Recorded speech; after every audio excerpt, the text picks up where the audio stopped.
ರಾನ ಕಲ್ಪನೆಯನ್ನ ಕಟ್ಟಿ ಅದನ್ನ ಎಕ್ಸಿಕ್ಯೂಟ್ ಮಾಡಿದಂಥ ರಾಮೇಶ್ವರನಾಥ್ ಕಾವ್ ಅವರು ಇನ್ನೂ ಇಂಟೆಲಿಜೆನ್ಸ್ ಬ್ಯೂರೋದಲ್ಲಿದ್ದಾಗಲೇ ಅವ್ರಿಗೊಂದು ಫಾರಿನ್ ಅಸೈನ್ಮೆಂಟ್ ಬಂದಿತ್ತು. ಹಾಂಗ್ಕಾಂಗ್ ಹೋಗಬೇಕಾಗಿತ್ತು. ಹಾಂಗ್ಕಾಂಗ್ನಲ್ಲಿ ಕೆಲಸವಾದರೂ ಇನ್ವಾಲ್ವ್ ಆಗಿದ್ದು ಭಾರತದ ವಿಮಾನ ದ ಕಾಶ್ಮೀರ್ ಪ್ರಿನ್ಸೆಸ್. ಈ ವಿಮಾನ ಹಾಂಗ್ಕಾಂಗ್ನಿಂದ ಇಂಡೋನೇಷ್ಯಾದ ಬಂಡುಂಗ್ನಲ್ಲಿ ನಡೀತಾ ಇರುವಂಥ ಇಂಟರ್ನ್ಯಾಷನಲ್ ಕಾನ್ಫರೆನ್ಸ್ಗೆ ಡೆಲಿಗೇಟ್ಗಳನ್ನು ಕರ್ಕೊಂಡು ಹೋಗಬೇಕಾಗಿತ್ತು. ಹಾಂಗ್ಕಾಂಗ್ನಿಂದ ಹಾರಿದ ಸ್ವಲ್ಪ ಹೊತ್ತರಲ್ಲೇ ವಿಮಾನ ಬ್ಲಾಸ್ಟ್ ಆಗೋಯಿತು. ಈ ವಿಮಾನದಲ್ಲಿದ್ದಂಥ 8 ಜನ ಚೀನಾದ ಅಧಿಕಾರಿಗಳು ತೀರಿಕೊಂಡ್ರು. ಏನು ವಿಚಿತ್ರವಾದ ಕೇಸ್ ನೋಡಿ. ಹಾಂಗ್ಕಾಂಗ್ನ ನೆಲ ಬ್ರಿಟಿಷರಿಗೆ ಸೇರಿದ್ದು, ವಿಮಾನ ಭಾರತಕ್ಕೆ ಸೇರಿದ್ದು ಮತ್ತು ತೀರಿಕೊಂಡವರು ಚೀನಾದ ಅಧಿಕಾರಿಗಳು. ಈಗ ಯಾರಿಗೂ ಸಮಸ್ಯೆ ಆಗದಂತೆ, ಎಲ್ರಿಗೂ ಒಪ್ಪಿಗೆ ಆಗುವಂತೆ ಇದರ ಆಳಕ್ಕೆ ಹೋಗಿ ಇದರ ಹಿಂದಿನ ಶಕ್ತಿ ಯಾರದ್ದು, ಕೈವಾಡ ಯಾರದ್ದು ಅಂತ ಹೊರಗೆ ತೆಗಿಲಿಕ್ಕೆ ಒಬ್ಬ ಸಮರ್ಥ ಅಧಿಕಾರಿಯನ್ನ ಕೊಡಿ ಅಂತ ಭಾರತವನ್ನು ಚೀನಾ ಕೇಳಿಕೊಂಡಾಗ ಜವಾಹರ್ಲಾಲ್ ನೆಹರುಗೆ ನೆನಪಾಗಿದ್ದೆ RN ಕಾವ್. ಚೀನಾ ತನಿಖೆಯ ಆಳಕ್ಕೆ ಹೋಗಬೇಕು ಅಂತ ನಿಶ್ಚಯಿಸಿತ್ತು. ಆದರೆ ಇಂಗ್ಲೆಂಡಿನ ಜೊತೆಗೆ ವಿರೋಧ ಕಟ್ಟಿಕೊಳ್ಳುವಂಥ ಬಯಕೆ ಇರಲಿಲ್ಲ. ಹೀಗಾಗಿ ಎಲ್ಲರಿಗೂ ಒಪ್ಪಿಗೆ ಆಗುವಂತೆ ಈ ತನಿಖೆಯನ್ನು ತೆಗೆದುಕೊಂಡು ಹೋಗಬೇಕು ಅಂದರೆ ಭಾರತ ಮಧ್ಯಕ್ಕೆ ಬೇಕೇ ಬೇಕು ಅಂತ ಅದಕ್ಕೆ ಗೊತ್ತಿತ್ತು. ಈ ಜವಾಬ್ದಾರಿಯನ್ನು ಸಮರ್ಥವಾಗಿ ನಿರ್ವಹಿಸಿದ್ದು RN ಕಾವ್ ಅವರು. ಹಾಂಗ್ಕಾಂಗು ಮತ್ತು ಚೀನಾಕ್ಕೆ ಪದೇ ಪದೇ ಓಡಾಡ್ತಾ ಅವರು ಈ ವಿಚಾರವನ್ನು ಸೂಕ್ತವಾಗಿ ಗ್ರಹಿಸಿದರು. ಆಮೇಲೆ ಗೊತ್ತಾಗಿದ್ದೇನು ಗೊತ್ತೇನು? ತೈವಾನಿನ KMT ಅನ್ನುವಂಥ ಇಂಟೆಲಿಜೆನ್ಸ್ ಏಜೆನ್ಸಿ ಅಮೆರಿಕಾದೊಂದಿಗೆ ಸೇರಿಕೊಂಡು ಚೀನಾದ ಪ್ರೀಮಿಯರ್ ಆಗಿದ್ದಂಥ ಚೌ ಎನ್ ಲಾಯ್ನ ಕೊಲ್ಲಬೇಕು ಅಂತ ನಿಶ್ಚಯಿಸಿದ್ರು. ಚೌ ಎನ್ ಲಾಯ್ ಈ ವಿಮಾನದ ಮೂಲಕ ಇಂಡೋನೇಷ್ಯಾದಲ್ಲಿ ನಡೀತಾ ಇರುವಂಥ ಅಂತಾರಾಷ್ಟ್ರೀಯ ಸಮಾವೇಶಕ್ಕೆ ಹೋಗ್ತಾ ಇದ್ದಾರೆ ಅಂತ ಯಾವಾಗ ಗೊತ್ತಾಯಿತೋ ಆಗ ಆ ತೈವಾನಿನ ಏಜೆನ್ಸಿ ಈ ವಿಮಾನದ ಒಬ್ಬ ಮೆಕ್ಯಾನಿಕನ್ನು ಹೈರ್ ಮಾಡಿಕೊಳ್ತು. ಅವನಿಗೆ ಸಾಕಷ್ಟು ದುಡ್ಡನ್ನು ಕೊಟ್ಟು ಟೈಮ್ ಬಾಂಬನ್ನು ವಿಮಾನದಲ್ಲಿ ಇರಿಸಿತು. ಇದರ ವಾಸನೆಯನ್ನು ಗ್ರಹಿಸಿದಂಥ ಚೌ ಎನ್ ಲಾಯ್ ವಿಮಾನ ಏರಲೇ ಇಲ್ಲ. ಅವನ ಜೊತೆಗೆ ಹೋಗಬೇಕಾದ ಉಳಿದವರೆಲ್ಲರೂ ವಿಮಾನ ಏರಿದ್ರು, ತಾನು ಮಾತ್ರ ಆಚೆ ಉಳಿದ. ಪರಿಣಾಮ ವಿಮಾನ ದಾರಿಯಲ್ಲೇ ಬ್ಲಾಸ್ಟ್ ಆಯಿತು. ಚೌ ಎನ್ ಲಾಯ್ ಪಾರಾಗ್ಬಿಟ್ಟ.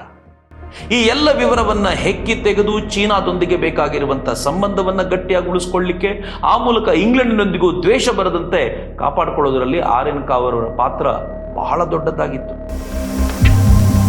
ಜವಾಹರ್ಲಾಲ್ ನೆಹರೂರವರ ಸೆಕ್ಯೂರಿಟಿ ಹೊಣೆಯನ್ನು ಹೊತ್ತುಕೊಂಡು ಘಾನಾಕ್ಕೆ RN ಕಾವ್ ಹೋಗಿದ್ರು.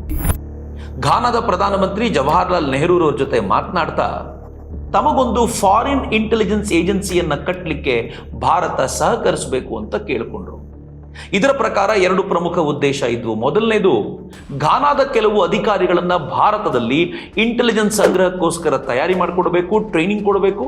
ಮತ್ತು ಎರಡನೇದು, ಭಾರತದ ಒಬ್ಬ ಸಮರ್ಥ ಅಧಿಕಾರಿಯನ್ನ ಕೆಲವು ವರ್ಷಗಳ ಕಾಲ ಘಾನಾಕ್ಕೆ ಕಳಿಸಿ ಅವರು ಅಲ್ಲಿನ ಇಂಟೆಲಿಜೆನ್ಸ್ ಏಜೆನ್ಸಿಯನ್ನ ಕಟ್ಟಲಿಕ್ಕೆ ಬೇಕಾಗಿರುವ ವ್ಯವಸ್ಥೆಯನ್ನ ಮಾಡಿಕೊಡಬೇಕು ಅಂತಾಗಿತ್ತು.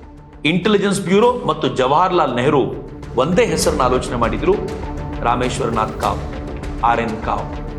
RN ಕಾವ್ ಅವರು ಮುಂದೆ ಘಾನಾಕ್ಕೆ ಹೋಗಿ 1 ವರ್ಷಗಳ ಕಾಲ ಇದ್ದು ಹೆಚ್ಚು ಕಡಿಮೆ ಸ್ಕ್ರಾಚ್ನಿಂದ ಅಲ್ಲಿನ ಇಂಟೆಲಿಜೆನ್ಸ್ ಏಜೆನ್ಸಿಯನ್ನು ಕಟ್ಟಿಕೊಟ್ರು.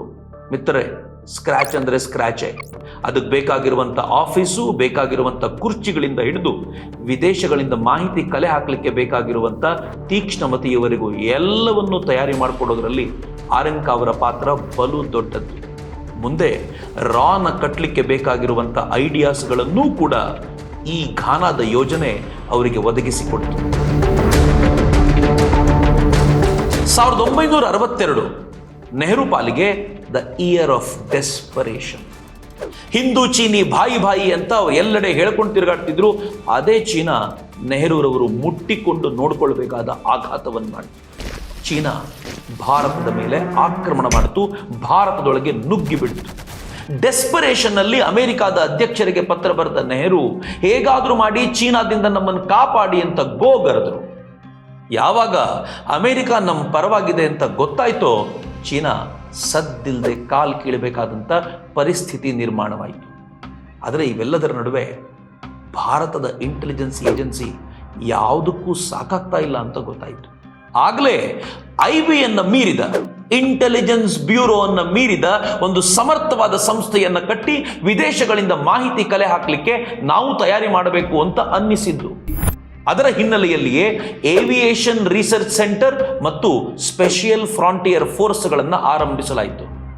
ಏವಿಯೇಷನ್ ರಿಸರ್ಚ್ ಸೆಂಟರ್ನ ಮುಂದಿನ 3 ವರ್ಷಗಳ ಕಾಲ ಲೀಡ್ ಮಾಡಿದವರು ಯಾರು ಗೊತ್ತೇನು? ಇನ್ಯಾರು? ರಾಮೇಶ್ವರನಾಥ್ ಕಾವ್. 1965ರಲ್ಲಿ ಪಾಕಿಸ್ತಾನದೊಂದಿಗೆ ಮತ್ತೊಮ್ಮೆ ಯುದ್ಧ ಆರಂಭವಾಯಿತು. ಈ ಬಾರಿ ಅಯೂಬ್ ಖಾನ್ ಕಾಲ್ ಕೆರೆಕೊಂಡು ಜಗಳಕ್ಕೆ ಬಂದಿದ್ದ. ಜವಾಹರ್ಲಾಲ್ ನೆಹರು ನಂತರ ಭಾರತದ ಸಾಮರ್ಥ್ಯ ತುಂಬ ಕ್ಷೀಣಿಸಿದೆ ಅಂತ ಭಾವಿಸಿದ ಅವರು ಯುದ್ಧಕ್ಕೆ ಮುನ್ನುಗ್ಗಿದ್ರು. ಆದರೆ ಶಾಸ್ತ್ರಿಯವರು ಪ್ರಬಲವಾದ ಪ್ರತ್ಯುತ್ತರವನ್ನು ಕೊಟ್ಟರು. 22 ದಿನಗಳ ಕಾಲ ನಡೆದ ಯುದ್ಧ ಅಂತಿಮ ಹಂತ ಏನಾಯ್ತು ಗೊತ್ತೇನು? ಯುದ್ಧ ನಾವು ಗೆದ್ವಿ ಅಂತ ನಾವು ಹೇಳ್ಕೊಳ್ತೀವಿ, ಪಾಕಿಸ್ತಾನದವರು ತಾವು ಗೆದ್ರು ಅಂತ ಅವ್ರು ಬೀಗ್ತಾರೆ. ಯಾಕೆ ಗೊತ್ತಾ? ನಮ್ಮ ಬಳಿ ಶಸ್ತ್ರಾಸ್ತ್ರಗಳು ಇದ್ದಾಗಲೂ ಅದು ಖಾಲಿಯಾಗಿವೆ ಅನ್ನುವಂಥ ಸುದ್ದಿ ಹಬ್ಬಿಬಿಡ್ತು. ಪಾಕಿಸ್ತಾನದ ಬಳಿ ಶಸ್ತ್ರಗಳೇ ಇಲ್ಲದೆ ಹೋದಾಗಲೂ ಕೂಡ ಅವರು ಇನ್ನೂ ಯುದ್ಧ ಮಾಡಬಲ್ಲರು ಅನ್ನುವಂಥ ಭರವಸೆಯನ್ನು ಕಾಪಿಡಲಾಗಿತ್ತು.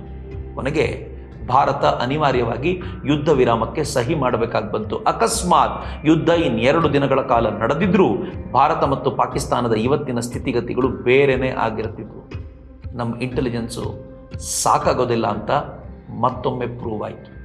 ಆಗಲೇ ಇಂದಿರಾ ಗಾಂಧಿಯವರು ಪ್ರಧಾನಿಯಾಗಿ ಬಂದಾಗ ಐಬಿಯಿಂದ ಪ್ರತ್ಯೇಕವಾಗಿರುವಂಥ ಜಾಗತಿಕ ಮಟ್ಟದಲ್ಲಿ ಕೆಲಸ ಮಾಡಬಲ್ಲಂಥ ಭಾರತದ್ದೇ ಒಂದು ಇಂಟೆಲಿಜೆನ್ಸ್ ಸಂಸ್ಥೆ ಬೇಕು ಅಂತ ನಿಶ್ಚಯಿಸಿದ್ರು. ಆಗ ಕರೆ ಹೋಗಿದ್ದು RN ಕಾವ್ ಅವರಿಗೆ.